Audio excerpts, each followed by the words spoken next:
NBN national breaking news, सच्चाई का साथी। इस वीडियो में हम आपको बताएंगे कि इसलिए कुरुक्षेत्र युद्ध के एक भी योद्धा का शव क्यों नहीं मिला आज तक।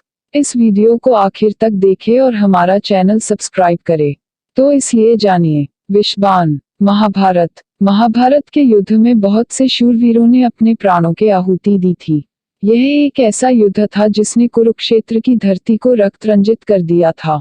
इतना खून बहा था कि आज भी वहां की मिट्टी का रंग लाल है। ये कुछ ऐसे तथ्य हैं जिनसे हर कोई परिचित है, लेकिन ऐसा सवाल है जो बहुत सोचने को मजबूर करता है। अगर वाकई ये सब सच है तो उन शवों का क्या हुआ जिन लोगों ने कुरुक्षेत्र के युद्ध में अपने प्राण गंवाए थे? उनके शवों का अंतिम संस्कार कैसे हुआ? श्रीराम ने राम सेतु का निर्माण करवाया था। इस तथ्य के साक्ष्य के रूप में वैज्ञानिकों वह पुल खोज लिया, लेकिन महाभारत का वो भयंकर युद्ध वाकई घटित हुआ था, इसके कोई प्रमाण आज तक हासिल क्यों नहीं हो पाए? ने इन सवालों का जवाब ढूंढते हुए कुछ ऐसी बातें हाथ लगी जिन पर विचार किया जा सकता है। कुरुक्षेत्र के युद्ध में मारे गए सैनिकों और योद्धाओं के शव या अस्थियां इसलिए हासिल नहीं हुई होंगी क्योंकि आज के दौर में भले ही मारे गए दुश्मन के शव के साथ दुर्व्यवहार किया जाता हो, लेकिन पहले ऐसा दुर्व्यवहार किया नहीं किया जाता था।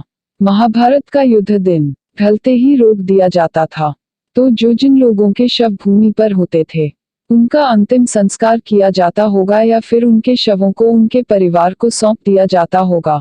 अंतिम संस्कार के बाद तो सिर्फ राख ही बचती है।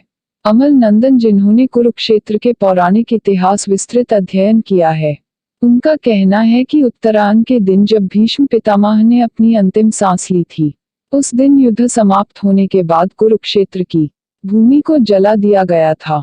ऐसा इसलिए किया गया था ताकि हर मृत योद्धा को स्वर्ग में जगह मिले और उनके शवों का शुद्धिकरण हो जाए। महाभारत के युद्ध में बहुत कुछ हुआ था जिस पर विश्वास करना कठिन है। शायद यह वजह है कि आज भी बहुत से लोग इसे कल्पनाओं का परिणाम करार देते हैं। युद्ध में जीतने के बाद एक दिन भीम ने आवेश में आकर धृतराष्ट्र को बहुत सी कड़वी बातें कह दी थी, जिन्हें सुनने के बाद धृतराष्ट्र उन्हें पलटकर जवाब तो नहीं दे सके, लेकिन उसी क्षण उन्होंने वनवास का निर्णय कर लिया। धृतराष्ट्र उनकी पत्नी गांधारी, जिसने हर कदम पर अपने पति का साथ निभाने का निश्चय किया था, उन्होंने भी धृतराष्ट्र का हाथ थाम वन में जाने का निर्णय ले लिया। वन जाने का निर्णय धृतराष्ट्र और गांधारी के साथ विदुर और संजय ने भी उनके साथ जाने का निश्चय कर लिया। वन के लिए प्रस्थान करने से पहले धृतराष्ट्र ने अपने सभी पुत्रों और युद्ध में मारे गए अन्य परिजनों के श्राद्ध के लिए युधिष्ठिर से धन मांगा, लेकिन भीम ने उन्हें धन देने से मना कर दिया। धृतराष्ट्र, गांधारी, संजय और विदुर को वन जाते हुए देखकर दी कुंती ने भी राजपाट छोड़ उनके साथ जाने की ठान ली। पांडवों के आग्रह के बाद भी वह नहीं रुकी और वन चली गईं। धृतराष्ट्र ने तपस्या करने का निर्णय ले लिया और वे दिन रात तप में लगे रहते। संजय और विदुर ने गांधारी और कुंती की सेवा करनी शुरू कर दी।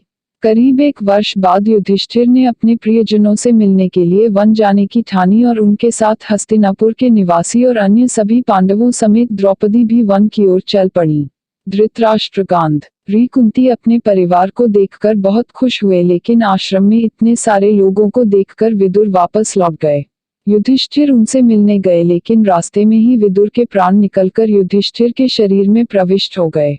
अगले दिन वेद व्यास आश्रम में आए तो उन्हें विदुर के निधन का समाचार मिला। वेद व्यास ने बताया कि विदुर यमराज के अवतार थे और युधिष्ठिर में भी उन्हीं का अंश है, इसलिए विदुर की आत्मा युधिष्ठिर में समा गई। वेद व्यास ने सभी जनों से कहा कि आज वह सभी को अपनी तपस्या का प्रमाण देंगे, इसलिए उन्हें जो वर चाहिए वह मांग लें। सभी ने एकमत होकर कहा कि वह एक दिन के लिए ही सही, लेकिन महाभारत के युद्ध में मारे गए अपने प्रियजनों को फिर से एक बार देख सकें। रात होते ही महर्षि व्यास गंगा नदी के अंदर चले गए और युद्ध में मारे गए दोनों पक्षों के योद्धाओं का आह्वान किया। थोड़ी ही देर में भीष्म, द्रोणाचार्य, कर्ण, दुर्योधन, दुशासन, अभिमन्यु, धृतराष्ट्र के सभी पुत्र, घटोत्कच, द्रौपदी के पुत्र, पिता और भाई शकुनी, शिखंडी आदि सभी शूरवीर नदी से बाहर निकलकर आ गए।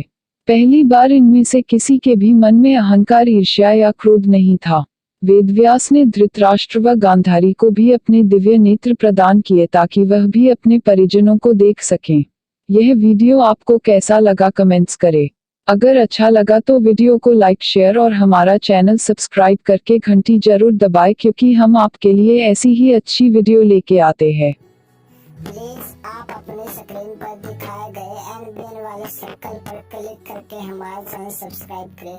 यह बिल्कुल फ्री है और दिखाए गए अनोदर तीनों वीडियो में से कोई भी देखे, यह बिल्कुल सच्ची घटनाएं हैं और इस वीडियो को शेयर जरूर करें।